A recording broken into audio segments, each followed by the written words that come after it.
So I've been at this a long time. My first ride was in December of 2015.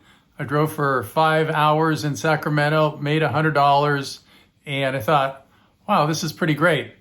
Took it real serious, went and lived in San Francisco for 4 years, drove full time, pretty much obsessed with driving. We spend a lot of time on this channel talking about, how you can make more money in less time. But I said, could I do a video on maintaining a balance between work and kind of the rest of your life? And what are some of the key tenets, suggestions, some ideas that are important, so that you can keep that balance? Because I can tell you, when I was driving full time, I didn't have any balance. It was all about the driving. And a lot of the other parts of my life suffered. So that's what this video is about. And stick around. At the end of the video, I'm going to share with you the app that I use the most to help me keep everything in balance. So all that and more coming up.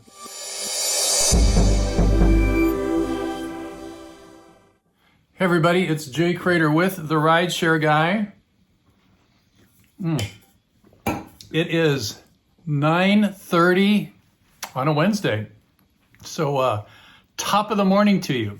By way of background, I was an obsessive compulsive driver for 4 years. And during that time, I made pretty good money. I made 6 figures a year for 4 years in a row. I took some vacations. That's the one thing I did well. But I gained weight. I started smoking for about 1 year in there. I was, on and off cigarettes again. My body was really aching because of all the driving, all the sitting in the car. I wasn't getting to the health club as much. Wasn't spending much time with family or friends. Sitting in your car can be very exhausting. Driving, 12 hours in a day. I mean, you're just constantly stressed because you don't want to get into an accident.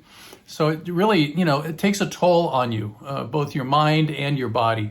So in this video, I'm going to share with you 5 ideas for you to consider as ways to get more of a balance between your work life, which is driving, and the rest of your life, which is all the good stuff. So number 1 is set realistic goals and boundaries.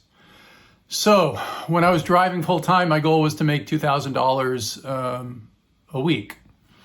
And, that was then.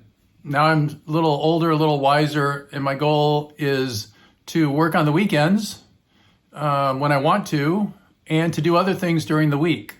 So now I have time dedicated every morning to exercise, to being in a sauna, to working as a day trader, to eating well, okay? So you want to set boundaries so that you can't overdo any one particular thing, as I did when I was a full-time driver. So that's the first step. Set boundaries that are going to protect you and allow you to enhance the other components of your life besides being a rideshare driver. Number 2, prioritize self-care and well-being. So for me, this means, make it as I do. The first thing I do when I wake up is I have a cup of coffee, I look through the news, then I get on some sweat clothes and I go and I work out. And I spend half an hour on the elliptical machine and 20 minutes in the steam room, the sauna. And that's how I start my day, because that's the most important thing, that I keep this physical body in good condition so I'm not feeling any pain, and it's going to support me, through the rest of my life. Let me take a quick time out here and say, I got my new Led Zeppelin shirt. Is that cool? Huh? Yeah. Normally I'm wearing a collared Hugo Boss shirt, but I wanted to show off my new Led Zeppelin t-shirt. When I do my day trading, I wear different black t-shirts with different stuff on them. So I thought I'd share that with you. So whatever the self-care is that's important to you, maybe it's getting a massage every couple of weeks, right? Exercising, eating well. You got to put that as a priority over making money as a rideshare driver.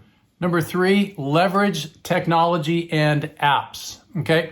So there are a lot of apps that we can use that are going to make our lives much, much simpler. So the first logo you're seeing here is called Todoist. So this is an app that I use every single day, and it provides me a list of the things that I want to get done for the day. And once I do it, I tap it and it goes away. And you can set up recurring things, like on Saturday, I do my laundry. So it tells me on Saturday to do my laundry. On Saturdays, I water my plants. So it tells me to water my plants. So you can set it up to be recurring. And that way you don't need to be thinking about what it is that you need to be doing. So that's my actually number one app. The other app I use a lot is the Sam Harris meditation app. Okay. So this is an app that I think it's $50 a year. And when I'm sitting in my sauna, I'm doing 20 minutes of meditation. And with this app, every day it's a different meditation. And I don't have to think about it. I don't have to program it. I don't have to figure it out. I just, hit play. The new one comes up for the day. And I just sit there with my little earphones in the sauna and listen to the meditation. So that's just a couple of examples. There's loads of different kinds. If you want to go on a keto diet, for example, there's another one called Lose It, which I use, which allows me to keep track of my macros, right? These are all things that can benefit you so that you have more time to do the things you want to be doing. Number 4 is create a support network. So it's really important that you have friends and you have people who, who are interested in your well-being, right? They say that you are like the 5 people you spend the most time with. So you want to pick people that are going to lift you up, not tear you down, right? It's like that, what is it, Godfather 3? Every time I get out, they pull me back in. Well, there are people in your life, I call them energy vampires, that really aren't, they may be fun and stuff, but they're not really supporting you. They just want to suck your energy dry. And I've had lots of people like that in my life. You want to pick people who bring energy, who support you, who support you to aspire to your best self, whatever that might be for you. So I have some friends, I have some family. Every 2 weeks, I do a Zoom call with 6 of my best male friends, and we share, what's going on in our lives. We'll, talk with each other and support each other to get things done that we want to get done. So having that kind of support is really important to keep you moving in a direction where your life is in balance and you're happy and prosperous. And finally, plan for downtime. Take vacations. You got to have time where you just completely disconnect. Now, for me, on Sunday afternoons, I completely disconnect. But that's not enough. You really need to go away on vacations, leave everything behind and go someplace new and have fun, Drink if you like to drink, go into the Andaman Sea and swim, whatever it is. Here's a picture I took about 4 years ago, I think, with my daughter. We were in Marrakesh, Morocco. That's the city center right there, and you can see all the lights. And there were snake charmers and faith healers and all kinds of stuff. It was actually quite a remarkable journey that my daughter and I went on for 3 weeks. We went to Lisbon, Barcelona, and Marrakesh. And when you're in that environment, man, you're not thinking about rideshare driving. You're not thinking about all your obligations back home. You are like cut loose for a while.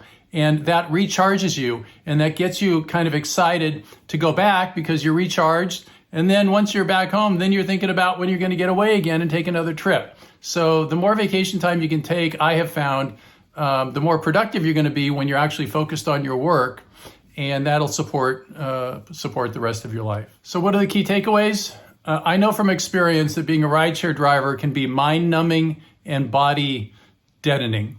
Especially if you do it as much as I was doing it, which was a full-time job, 5 days a week, anywhere from 8 to 12 hours, which is the kind of driving you need to do if you really want to make any kind of decent money as a driver, if that's going to be your only source of revenue. So you've got to take care of yourself. My recommendation is become a weekend warrior. Just drive on the weekends and find something else to do during the week. But short of that, do these things that I've recommended. These are things that will support you to have that kind of balance. And ultimately, you want to be happy. You don't want to be sore and achy. You don't want to be, not communicating with other human beings very much, not taking vacations. These are not things you want. So recognize how much work you're doing, set those boundaries, and then set yourself up, set a structure up that supports you to achieve the things you want. And that's the key takeaway. Take care of yourself, okay? Life isn't all about work. Okay, I want to thank you very much for watching this. Thank you for watching this. This is Jay Crater with the RideShare Guy saying give it a like if you like this. That helps the algorithm.